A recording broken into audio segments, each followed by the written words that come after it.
Hi hello everyone, welcome to Rekha Rao YouTube channel. ಎಲ್ಲರೂ ಹೇಗಿದ್ದೀರಾ? I hope ಎಲ್ಲರೂ ಚೆನ್ನಾಗಿದ್ದೀರಾ ಅಂದ್ಕೊತೀನಿ. ಯಾರೆಲ್ಲ ವೀಡಿಯೋನ ನೋಡ್ತಿದ್ದೀರಾ ಪ್ಲೀಸ್ ದಯವಿಟ್ಟು ಸಬ್ಸ್ಕ್ರೈಬ್ ಮಾಡಿಕೊಂಡು ವೀಡಿಯೋನ ಕೊನೆವರೆಗೂ ಸ್ಕಿಪ್ ಮಾಡ್ದೇ ನೋಡಿ. ನಾನಿವತ್ತು ತುಂಬಾ ಟೇಸ್ಟಿಯಾಗಿರುವಂಥ, ಸ್ಪೈಸಿಯಾಗಿ ಕ್ರಿಸ್ಪಿ ಆಗಿರುವಂಥ ಖಾರ ಶಂಕರಪಾಳಿನ ಹೇಗೆ ಮಾಡೋದು ಅಂತ ತೋರಿಸ್ಕೊಡ್ತಾ ಇದ್ದೀನಿ. ಓಕೆ, ಇವಾಗ ಇದನ್ನು ಮಾಡೋದಕ್ಕೆ ಮೊದಲಿಗೆ ನಾನಿಲ್ಲಿ ಒಂದು ಮಿಕ್ಸಿಂಗ್ ಬೌಲ್ನ ತೊಗೊಂಡಿದ್ದೀನಿ. ಇವಾಗ ಇದಕ್ಕೆ 1 ಕಪ್ಪಷ್ಟು ಮೈದಾ ಹಿಟ್ಟನ್ನ ಹಾಕ್ಕೊತಾ ಇದ್ದೀನಿ. ನೋಡಿ, ಈ ಒಂದು ಅಳತೆ ಕಪ್ಪಲ್ಲಿ 1 ಕಪ್ಪು ಮೈದಾ ಹಿಟ್ಟನ್ನ ಹಾಕ್ಕೊತಾ ಇದ್ದೀನಿ. ನಿಮ್ಗೇನಾದರೂ ಜಾಸ್ತಿ ಬೇಕು ಅನಿಸಿದರೆ ಇನ್ನೂ ಒಂದು ಸ್ವಲ್ಪ ಮೈದಾ ಹಿಟ್ಟನ್ನ ಆ್ಯಡ್ ಮಾಡ್ಕೊಳ್ಳಿ. ಹಾಗೆ 1 ಕಪ್ಪು ಚಿರೋಟಿ ರವೆನ ಹಾಕ್ಕೊತಿದ್ದೀನಿ. ಈ ಅಳತೆ ಕಪ್ಪಲ್ಲಿ 1 ಕಪ್ಪು ಚಿರೋಟಿ ರವೆನ ಹಾಕ್ಕೊತಿದ್ದೀನಿ. ಚಿರೋಟಿ ರವೆ ಇಲ್ಲ ಅಂದರೆ ಸೂಜಿ ರವೆನ ಮಿಕ್ಸಿ ಜಾರಲ್ಲಿ ಒಂದು ಸಲ ಗ್ರೈಂಡ್ ಮಾಡಿಕೊಂಡು ಹಾಕ್ಕೊಳ್ಳಿ.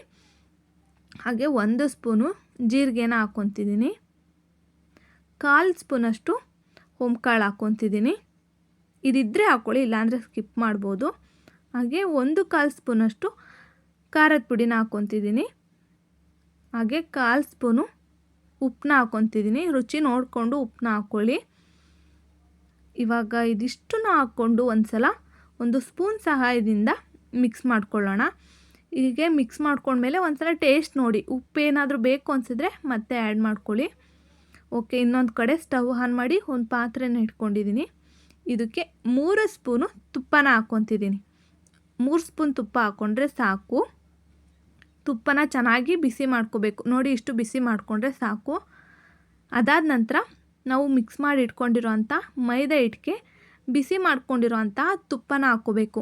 ತುಪ್ಪ ಬಿಸಿ ಇರಬೇಕಾದ್ರೇ ನಾವು ಮೈದಾ ಹಿಟ್ಟಿಗೆ ಹಾಕ್ಕೋಬೇಕಾಗುತ್ತೆ, ನೆನ್ಪಿಟ್ಕೊಳ್ಳಿ. ಅದಾದಮೇಲೆ ತುಪ್ಪ ಬಿಸಿ ಇರಬೇಕಾದ್ರೇ ಇದನ್ನ ಈ ರೀತಿ ಒಂದು ಸಲ ಚೆನ್ನಾಗಿ ಮಿಕ್ಸ್ ಮಾಡ್ಕೋಬೇಕು. ಬಿಸಿ ಇರಬೇಕಾದ್ರೇ ನಾವು ಮೈದಾ ಹಿಟ್ಟಿಗೆ ತುಪ್ಪನ ಹಾಕ್ಕೋಬೇಕಾಗುತ್ತೆ. ಆವಾಗ ನಮಗೆ ತುಂಬ ಕ್ರಿಸ್ಪಿಯಾಗಿ ಬರುತ್ತೆ ಶಂಕರಪಾಳಿ. ನೋಡಿ, ಈ ರೀತಿ ಮಿಕ್ಸ್ ಮಾಡ್ಕೊಂಡ್ಮೇಲೆ ಇದಕ್ಕೆ ಸ್ವಲ್ಪನೇ ನೀರನ್ನ ಹಾಕ್ಕೊಂಡು ಚೆನ್ನಾಗಿ ನಾದ್ಕೋಬೇಕು. ಒಂದೇ ಸಲ ನೀರನ್ನ ಹಾಕ್ಕೊಂಡು ತುಂಬ ತೆಳು ಮಾಡ್ಕೊಳ್ಳೋದ್ರ ಬದಲು ಸ್ವಲ್ಪನೇ ನೀರನ್ನ ಹಾಕ್ಕೊಂಡು ಚೆನ್ನಾಗಿ ನಾದ್ಕೊಳ್ಳೋಣ. ಚಪಾತಿಗೆಲ್ಲ ನಾದ್ಕೊತೀವಲ್ಲ ಅದೇ ರೀತಿಯಾಗಿ ನಾದ್ಕೋಬೇಕು. ತುಂಬ ಗಟ್ಟಿನೂ ಅಲ್ಲ, ತುಂಬ ಸಾಫ್ಟಾಗೂ ಅಲ್ಲ. ನೋಡಿ, ಈ ರೀತಿಯಾಗಿ ನಾದ್ಕೋಬೇಕಾಗುತ್ತೆ. ಇವಾಗ ಇದಕ್ಕೆ ಸ್ವಲ್ಪ ಅಷ್ಟೇ ಎಣ್ಣೆನ ಹಾಕ್ಕೊತಿದ್ದೀನಿ. ಲಾಸ್ಟಲ್ಲಿ ಈ ರೀತಿ ಸ್ವಲ್ಪ ಎಣ್ಣೆನ ಹಾಕ್ಕೊಂಡು ಸುತ್ತ ಈ ರೀತಿ ಸವರಬೇಕಾಗುತ್ತೆ. ನೋಡಿ, ಇಷ್ಟ ಆದರೆ ಸಾಕು. ಇವಾಗ ಇದನ್ನು ಒಂದು 3 ಮಿನಿಟ್ಸ್ ಒಂದು ಪ್ಲೇಟ್ ಕ್ಲೋಸ್ ಮಾಡಿ ರೆಸ್ಟ್ ಮಾಡೋದಕ್ಕೆ ಬಿಡೋಣ. ಜಾಸ್ತಿ ಹೊತ್ತು ಇದನ್ನು ಕ್ಲೋಸ್ ಮಾಡಿ ಬಿಡಬೇಡಿ. ಕಲಸಿದ ತಕ್ಷಣ ಒಂದು 3 ಮಿನಿಟ್ಸ್ ಆದಮೇಲೆ ನಾವು ಮಾಡ್ಕೋಬೇಕು. ತುಂಬ ಸಾಫ್ಟ್ ಆದರೆ ಅಷ್ಟು ಚೆನ್ನಾಗಿ ಬರೋದಿಲ್ಲ ಶಂಕರಪಾಳಿ, ಅದಕ್ಕೋಸ್ಕರ. ನೋಡಿ, ಮತ್ತೆ ಇವಾಗ ಇದನ್ನೊಂದು ಸಲ ಚೆನ್ನಾಗಿ ನಾದ್ಕೊಳ್ಳೋಣ. ಈ ಒಂದು ಸೈಜಲ್ಲಿ ಶಂಕರಪಾಳಿ ಮಾಡೋದಕ್ಕೆ ತಗೊಂಡ್ರೆ ಸಾಕು. ತುಂಬ ತೆಳುವಾದರೆ ಅಷ್ಟು ಚೆನ್ನಾಗಿ ಬರೋದಿಲ್ಲ, ಅದಕ್ಕೋಸ್ಕರ. ನೋಡಿ, ಈ ಸೈಜಲ್ಲಿ ನಾನು ಹಿಟ್ಟನ್ನ ತೊಗೊಂಡಿದ್ದೀನಿ. ಇವಾಗ ಒಂದು ಶೆಲ್ಫ್ ಕಲ್ ಮೇಲೆ ಮೈದಾ ಹಿಟ್ಟನ್ನ ಹಾಕ್ಕೊತಿದ್ದೀನಿ. ಮೈದಾ ಹಿಟ್ಟು ಬದಲು ಗೋಧಿ ಹಿಟ್ಟನ್ನು ಕೂಡ ಹಾಕ್ಕೋಬೋದು.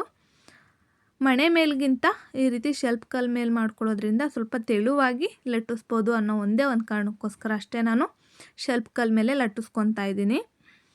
ಶಂಕರಪಾಳಿ ಮಾಡೋದಕ್ಕೆ ನಾವು ಈ ಹಿಟ್ಟನ್ನ ಎಷ್ಟು ತೆಳುವಾಗಿ ಲಟ್ಟಿಸ್ಕೊತೀವೋ ಅಷ್ಟೇ ಕ್ರಿಸ್ಪಿಯಾಗಿ ನಮಗೆ ಶಂಕರಪಾಳಿ ಬರುತ್ತೆ.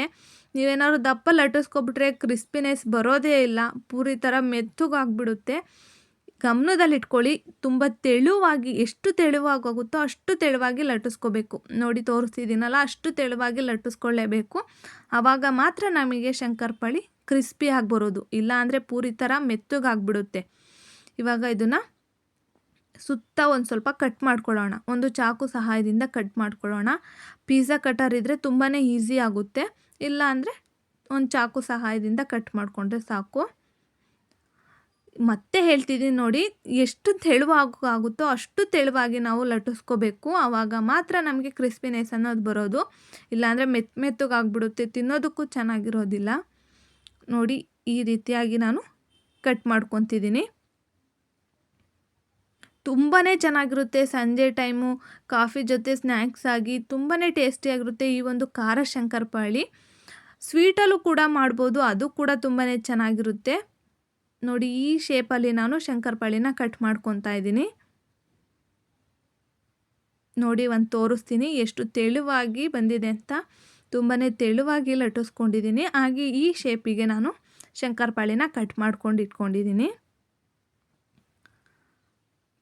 ತುಂಬಾ ಕ್ರಿಸ್ಪಿಯಾಗಿ ಟೇಸ್ಟಿಯಾಗಿರುತ್ತೆ ನೋಡಿ. ಅದೇ ರೀತಿಯಾಗಿ ಸ್ವಲ್ಪ ಕಟ್ ಮಾಡಿ ತೊಗೊಂಡಿದ್ದೀನಿ.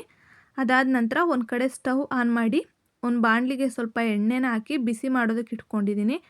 ಎಣ್ಣೆ ಸ್ವಲ್ಪ ಚೆನ್ನಾಗಿ ಬಿಸಿ ಆದಮೇಲೆ ಲಟ್ಟಿಸ್ಕೊಂಡಿರೋಂಥ ಶಂಕರಪಾಳಿನ ಹಾಕ್ಕೋಬೇಕು. ನೆನ್ಪಿಟ್ಕೊಳ್ಳಿ, ಎಣ್ಣೆ ಚೆನ್ನಾಗಿ ಬಿಸಿ ಆಗಿರಬೇಕು. ಐ ಫ್ಲೇಮಲ್ಲಿ ಇಟ್ಕೊಂಡೆ ನಾವು ಶಂಕರಪಾಳಿನ ಬೇಯಿಸ್ಕೋಬೇಕು. ಲೋ ಫ್ಲೇಮು ಮೀಡಿಯಮ್ ಫ್ಲೇಮಲ್ಲಿ ಇಟ್ಕೊಂಡ್ರೆ ಉಬ್ಬೋದಿಲ್ಲ ಶಂಕರಪಾಳಿ. ನೋಡಿ, ಐ ಫ್ಲೇಮಲ್ಲಿ ಇಟ್ಕೊಂಡು ಶಂಕರಪಾಳಿನ ಹಾಕೋದ್ರಿಂದ ತುಂಬ ಚೆನ್ನಾಗಿ ಉಬ್ಬಿ ಬರುತ್ತೆ. ಜಾಸ್ತಿ ಇದನ್ನು ಫ್ರೈ ಮಾಡ್ಕೊಳಕ್ಕೆ ಹೋಗ್ಬಿಡಿ, ಸೀದೋದ್ರೆ ಶಂಕರಪಾಳಿ ಟೇಸ್ಟೇ ಹೊರಟೋಗ್ಬಿಡುತ್ತೆ.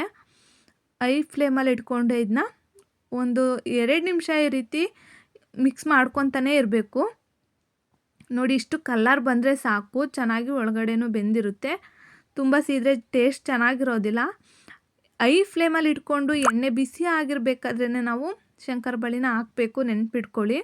ಮತ್ತು ಅದೇ ರೀತಿ 2ನೇ ಸಲನೂ ಕೂಡ ಶಂಕರಪಾಳಿನ ಎಣ್ಣೆಗೆ ಹಾಕ್ಕೊತಿದ್ದೀನಿ. ನೋಡಿ, ಬಿಸಿ ಇರಬೇಕಾದ್ರೆ ಐ ಫ್ಲೇಮಲ್ಲಿ ಇಟ್ಕೊಂಡು ಹಾಕ್ಕೊಳ್ಳೋದ್ರಿಂದ ಶಂಕರಪಾಳಿ ಚೆನ್ನಾಗಿ ಉಬ್ಬಿ ಬರುತ್ತೆ.